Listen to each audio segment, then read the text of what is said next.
Hi, my name is Grant, and this is my design history of comics and animation final. A couple days ago, a friend told me how he was super disappointed in the anime series Junji Ito collection. He said it was a really weak adaptation, and that in general, he enjoys reading an original book rather than an animated or live-action adaptation of it. He said that as soon as he sees the stories, characters, and environments visualized by someone else, it never lives up to how he imagined it all in his head. And I had trouble responding to that. In an anime industry where so many shows and movies are just adaptations of manga, and Disney puts out a CG remake every year, it's important to ask, why do we adapt works, in this case, books and comics, into animation? As an animator, I was worried if it's even worth it to animate stories if all it does is make a story too concrete, to where it'll never live up to how cool it was in the comic, or the audience's imagination. So I looked through a few movies and shows I love and found ones that I think are good examples of adaptations, works that necessitate their existence by adapting the work creatively. I know the main reason there's so many adaptations of comics and manga is because it makes financial sense to make animation, which is super expensive, off of established comics with pre-existing fan bases. But still, we should examine the work behind adapting and see how to animate works beyond words on a page. A boy named Charlie Brown. Alright, here we go. First off, Bill Melendez's 1969 Peanuts film, A Boy Named Charlie Brown. It's got these crazy psychedelic scenes that really have no bearing on any plot points. But Melendez, his producer Lee Mendelson, and Charles Schultz himself wanted to give a theatrical feel to the world of Peanuts. They didn't want to just take existing Peanuts plots and animate them. They wanted to express the childhood innocence in a way that the comics couldn't. Schroeder playing at the giant piano paints this deep, childlike desire to grow up and achieve great things, but it was only possible through the art team's lens of 60s Warhol-esque psychedelia. Schultz didn't have the option to make huge illustrations to inflate his ideas like this in the comics, and he certainly couldn't make them move. Boy Named Charlie Brown is a really interesting adaptation because it overhauls the existing material with very radical design choices. On the other hand, an animated film can justify its existence by introducing a whole new story. Preceding its film adaptations, Takahashi Rumiko's Urusei Yatsura had a very established world, characters, and vibe, had a TV series that further cemented its feel. But Mamoru Oshii, director of the first two films, was disappointed in how the first film turned out. He felt it catered too much to the fans who enjoyed the original manga and show. So for the second film, Beautiful Dreamer, he wrote his own script with no input from Takahashi. Takahashi was so shocked by the new elements introduced in Beautiful Dreamer's script that she almost outright rejected the story. But Oshii eventually made the film, and it forever stands out not only from the Urusei Yatsura franchise, but from adaptations in general. Oshii wrote a deep philosophical story about time loops and the nature and necessity of dreams in human life, totally overhauling the type of storytelling that established Urusei Yatsura. Oshii made a creative adaptation not just by rejecting the original stories, but the original's methods of even telling a story, and it forever stands out to fans because it did so. It introduced the time loop and metaphysics to the anime lexicon, staples that exist even now.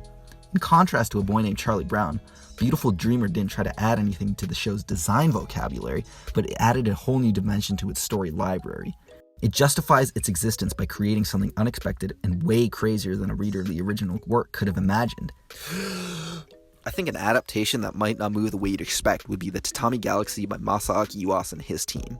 The original book by Marimi Tomihiko introduces a lot of odd characters and a very abstract concept of alternate universe hopping as its main plot structure, but no one could have imagined its TV adaptation to be as wild and wacky as it is. The show makes a lot of bold design and animation choices that fully establishes itself as more than just a retelling.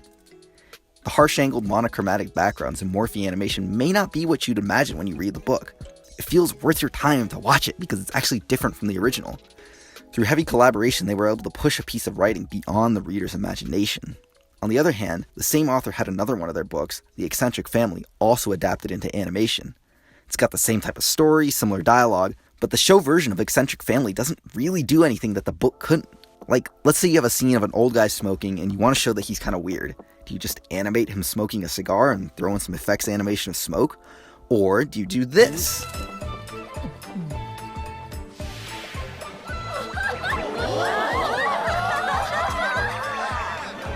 Okay, so not every cartoon has to be all crazy and figurative with the animation, but let's take a look at another similar scene.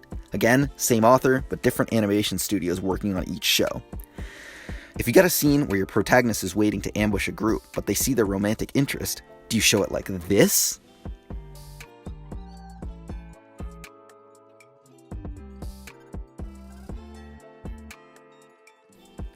Or do you show it like this?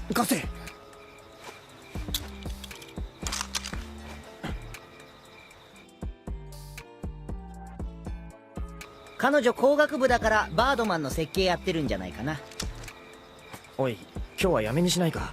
明石さんを巻き添えにするのは。In the first clip, you don't get a clear understanding of the relationship between the two characters. With just visuals and no context, we don't really know how they're feeling about each other.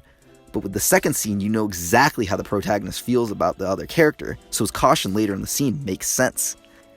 And the POV shot of the glasses coming off really takes advantage of the animated medium specifically. It's not a matter of good or bad animation or filmmaking, it's whether you take the source material and actually try to go beyond what's written in the page of the book. You don't always want to simply retell a book in animation. But sometimes retellings work. The movie In This Corner of the World doesn't change any major elements of the plot, and it doesn't take too many visual deviations from the design sense of the manga. A lot of the shots are the same, and for the most part, the movie is just a redacted version of the manga. On a surface level, it's not a very creative adaptation. However, it does enhance everything through beautiful color and spends more time on each little dramatic relationshipy moment. It doesn't actually change anything, but it makes everything seem bigger and more epic. It doesn't do anything too different, but it doesn't do less either. Unlike a bunch of other anime adaptation of manga where they just animate the panels already on the page, director Kutabuchi Sunao and his animation director Uratani Chie just turn the knob up on everything. All the movement is way softer than you could ever imagine just reading the manga, and it's a really good example where the retelling of a comic is way more emotional than the original without really changing much. And of course, a lot of this depends on how good the original is, but in the end, it's really up to the filmmakers to make something worth animating.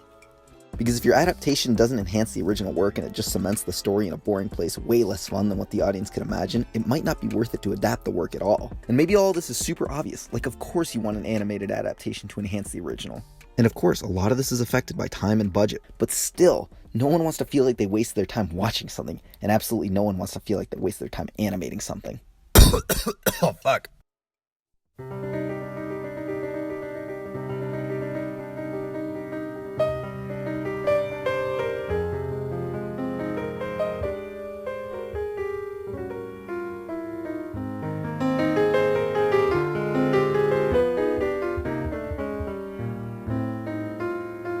Oh, shit.